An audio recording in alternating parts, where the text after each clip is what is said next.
కోపంతో ఉన్నటువంటి ద్రోణుడు కవచం విప్పనని ప్రతిజ్ఞ చేశాడు కదా, మట్టు పెట్టింది ఎంతమందినో తెలుసా? అప్పుడే యుద్ధానికి వచ్చిన వెంటనే ఎంతమందిని చంపేశాడంటే 20,000 మంది రధికుల్ని చంపేశాడు. 500 రథాలు ముక్కలు ముక్కలు చేశాడు. 10,000 ఏనుగులు చంపాడు. 10,000 గుర్రాలు చంపాడు. ఇంతమందిని చంపేశాడు. అగ్నిహోత్రంలా ఆక్రమిస్తున్నాడు. ఆయనని ఆపగలిగిన వాళ్ళు లేరు.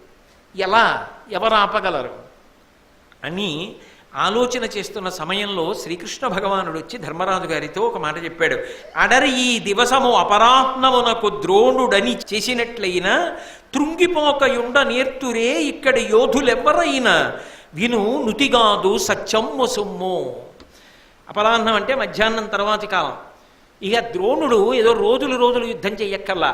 ధర్మరాజా నీకు ఒక్క మాట చెప్తున్నా, ఇప్పుడు మధ్యాహ్నం అయింది, సాయంకాలం వరకు ద్రోణాచార్యుల వారు ఇలాగే యుద్ధం చేస్తే చాలు, నీ వైపు ఇక ఎవరు ఉండరు, ఖాళీ అయిపోయింది ఇవాల్టితో యుద్ధం. ఆ సమయం చాలు ద్రోణుడికి. ఎలా విజృంభించి ఉన్నాడో చూసావా? ఆపలేవు.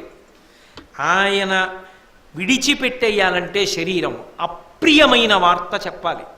అప్రియమైన వార్త చెప్తే తప్ప మరణించాడు. ఆయనకు అప్రియమైన వార్త ఏది? ఆ కుమారుడు మరణించాడని చెప్పాలి. అశ్వత్థామ చనిపోయాడని చెప్తే అప్పుడు మరణిస్తాడు. ధర్మరాజా నువ్వు చెప్పాలి, తప్పదు. అప్పటికే భీముడు ఒక పని చేశాడు. వెంటనే ఆ మాళవరాజు యొక్క ఏనుగుంది, దాని పేరు అశ్వత్థామ. తన గదాదండంతో ఆ ఏనుగుని చంపి గబగబా వచ్చి ద్రోణాచార్యుల వారి దగ్గరికి వెళ్ళి అశ్వత్థామ మరణించాడు అన్నాడు. ఆయన ఒకసారి ఇలా చూశాడు, నీ మాట ఎవడు నమ్మాడని యుద్ధం చేశాడు. ఆయనేం ఆగకుండా యుద్ధం చేసి మట్టు పెట్టేస్తూనే ఉన్నాడు. కించిత్తు కూడా వెనక్కి తగ్గల. ఈలోగా సప్తర్షులు, కశ్యపాదులు, మిగిలిన ఋషులందరినీ వెంట పెట్టుకుని దివ్యమైన రూపాలతో, సూక్ష్మ రూపాలతో ఎవ్వరికీ కనపడకుండా యుద్ధభూమిలోకి వచ్చారు. ద్రోణాచార్యుడి దగ్గరికి వెళ్ళారు. బ్రాహ్మణుడవు, ఇంతకాలం విలువిద్య నేర్పావు, నీ శిష్యులు పాండవులు ధర్మంలో ఉన్నారని తెలుసు, ఎందుకు ఇంత పెద్ద యుద్ధం చేసి ఇంతమందిని తెగటార్చేస్తున్నావు? ధర్మాన్ని నిలబడనివ్వవా? ధర్మాన్ని గెలవనివ్వవా? ఇంకా నీకు ఆయుర్దాయం ఎంతో లేదు, అయిపోతుంది నీ ఆయుర్దాయం. మా మాట విను, ఇప్పటికైనా అస్త్రములను విడిచిపెట్టేసి యోగ సంబంధమైనటువంటి ప్రజ్ఞలో నిలబడి శరీరమును విడిచిపెట్టి ఇక యుద్ధం చెయ్యవద్దు. బ్రాహ్మణుడివి బ్రాహ్మణుడిగానే శరీరం వదిలిపెట్టేసి ఇప్పటికి చేసింది చాలు అని చెప్పి వాళ్ళు అంతర్హితులైపోయారు. అయినా ఆయన మాత్రం యుద్ధం విడిచిపెట్టల. ఆ ఊపటువంటిది, అటువంటి యుద్ధం చేసేస్తుంటే శ్రీకృష్ణ పరమాత్మ వెళ్ళి ధర్మరాజుతో చెప్పాడు, నువ్వు ఇలాగే గురువుగారు అయ్యో అబద్ధాలు ఆడటమా, అబద్ధాలు ఆడితే ఏమైపోతుంది అని చక్కగా కూర్చుంటే ఎవ్వరూ ఉండరు సాయంకాలానికి, నీ ఇష్టం, నీకు మిగిలేదే సత్యం ఒకటే. కానీ యుద్ధం అనేటటువంటి దాంట్లో ధర్మాన్ని నిలబెట్టడం తప్పదు. ఎందుకు చెప్తున్నాడు కృష్ణ పరమాత్మ అంటే, చేసిన దోషాలున్నాయి, పడిపోవాలి. ఆయన ఫలితాన్ని ఇవ్వవలసిన వాడు, అందుకని ఫలితాన్ని ఇప్పిస్తున్నాడు. ఒకనాడు నిండు సభలో ఒక పతివ్రత ధర్మం అడిగితే చెప్పలా, సభలో ధర్మాత్ముడు ఉండి కూడా అడిగినప్పుడు ధర్మం చెప్పకపోతే పరమేశ్వరుడు అంగీకరించాడు, అందుకు పడిపోవలసింది. ఒకనాడు అభిమన్యుడిని కపటోపాయం చెప్పి పడగొట్టావు, దాని ఫలితం ఇప్పుడు ద్రోణుడు పడిపోవలసింది. అన్యథా పడడానికి వీల్లేదు, కీడు వార్త వింటే తప్ప విడిచిపెట్టడం శస్త్రములను, అందుకని కీడు వార్త చెప్పవలసిందే, ధర్మరాజా చెప్పు అన్నాడు. అనుమానం వచ్చింది ద్రోణాచార్యుల వారికి. ఏదో వీళ్ళందరూ మాట్లాడుకుంటున్నారు, నా కొడుక్కి నిజంగా ప్రమాదం వచ్చిందా అని ధర్మరాజు వంక తిరిగాడు. ధర్మరాజా, నేను ఎవ్వరి మాట నమ్మను, నువ్వు అబద్ధమాడవు, నిజం చెప్పు, నా కొడుక్కి ఏదైనా ప్రమాదం వచ్చిందా అని అడిగాడు. ఒక్క క్షణం ఆలోచించాడు ధర్మరాజు. చెప్తే గురువుగారు పోతారు, చెప్పకపోతే తను పోతాడు. కాబట్టి అనృత భయము ఆజి జయము గొనియడు తమకంబు పెంపు కుదియింపంగా పాండు నరేంద్రుడగ్రతనయుండు అనుమానము వాయుబెట్టి అస్త్రగురునితో. తను గెలవాలన్న తమకం ఎక్కువైపోయి గురువు గారిని అలా అబద్ధం చెప్పి మట్టు పెట్టడమా అన్న శంక తొక్కివేయబడగా, గెలవాలనేటటువంటి తమక బుద్ధితో వలయుకొలది నిలుంగెత్తి వర్ణసమితి అచ్చుపడగా అశ్వత్థామ సత్యే అనియే అని పదంపడి అల్లన అతని చెవికి వినగరాకుండా కుంజరమనియ అధిపా. బాగా గట్టిగా అశ్వత్థామ హతః, అశ్వత్థామ చనిపోయాడు అని ఆ యుద్ధం చప్పుల్లో గురువుగారి చెవిలో పడకుండా కుంజరః అన్నాడు. ఏనుగు చచ్చిపోయింది. ఈ మాట విన్నాడు. విన్నా కూడా ఎదురుగుండా దృష్టజ్యుమ్నుడు నిలబడి బాణాలు వేసేస్తున్నాడు. వదిలిపెట్టేస్తాడేమో, మరి అందుకోసం కదా పుట్టాడు. బాణాలు వేస్తున్నాడు. చూశాడు.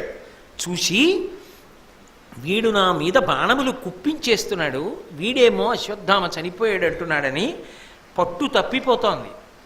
బాహువులు సరిగ్గా పనిచేయట్లా.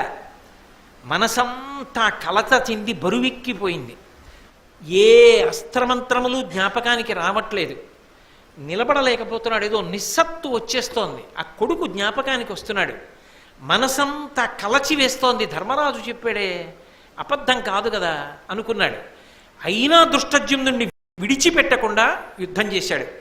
చేసి 85 సంవత్సరముల వయస్సు కలిగినటువంటి ద్రోణుడు ఆఖరి కొద్ది నిమిషాల్లో 21,000 మందిని చంపేశాడు. ఆ స్థితిలో అంటే ఆ రోజు ఆయన నిలబడి ఉంటే ఇక ధర్మరాజు గారికి జయం ఉందా? ధర్మం నిలబడుతుందా? అందుకు పడగొట్టించేశాడు కృష్ణ పరమాత్మ.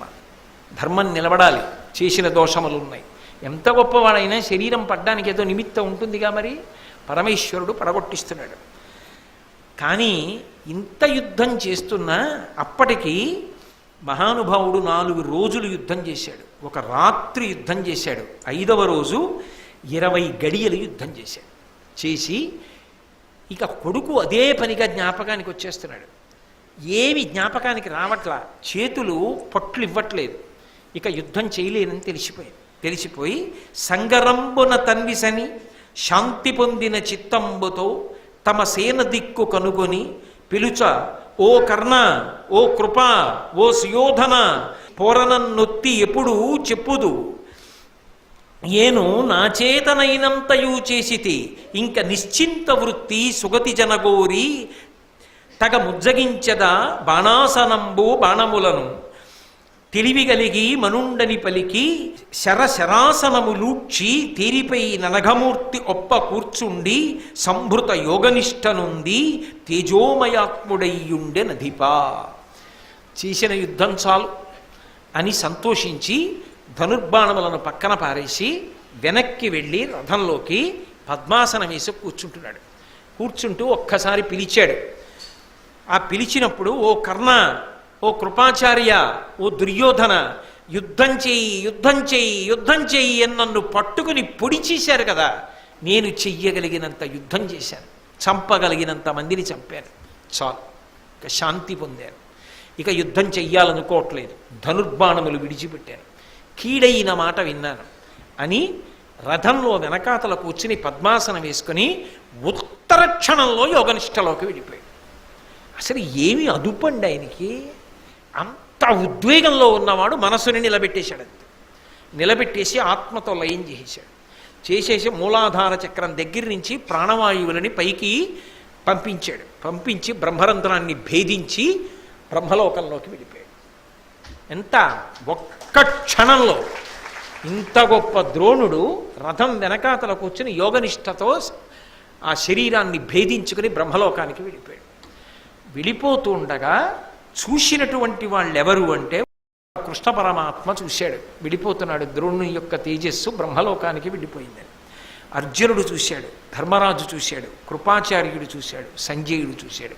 వీరు తప్ప ఆయన యొక్క తేజస్సు శరీరాన్ని భేదించి బ్రహ్మలోకానికి వెళ్ళిపోవడం ఇంకెవ్వరూ చూడలేకపోయారు. కానీ దృష్టజ్యుమ్నుడు మాత్రం ఎదురు భీముడి రథం మీద ఉన్నాడు కదా, ఎప్పుడైతే ధనుర్బాణములను కింద పడేశాడో ద్రోణాచార్యుల వారు, ఆయన యోగనిష్టలో కూర్చున్నాడో ఇదే సందు వదిలిపెట్టేశాడు. ఇప్పుడు తప్ప చిక్కడు. యుద్ధానికి ముందే చెప్పాడు, నేను ధనుర్బాణములు వదిలిపెట్టినప్పుడే చంపగలనని. ఒక్కసారి కత్తి పట్టుకుని దూకి ద్రోణాచార్యుల వారి రథం ఎక్కాడు. ఎక్కి అరథముపైకి దాటి కుపితాత్మత ద్రోణు శవంబు కేశముల్ గరమున బెట్టమర్చికొని ఖడ్గహతిన్ మెడత్రుంచి వైచె సత్వరముగా మానుమను వాక్యముతో నరుడేగా తప్పు సొమ్మురమని ధర్మజుండు దివిముట్టు నిలుంగున బిట్టదల్పగన్. ఆ రథం మీదకి ఎక్కి, నిజానికి అప్పటికి ద్రోణాచార్యుల శరీరాన్ని విడిచిపెట్టారనేగా తెలుగు భారతం ఇంత స్పష్టంగా చెప్తోంది. అందుకే ద్రోణుశవంబు అన్నాడు.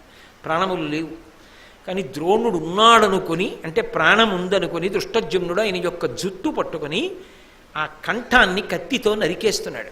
అర్జునుడు చూశాడు. అయ్య బాబోయ్, గురువుగారు రావురే, వద్దు వద్దు అని అరుస్తూ పరిగెత్తుకొస్తున్నాడు.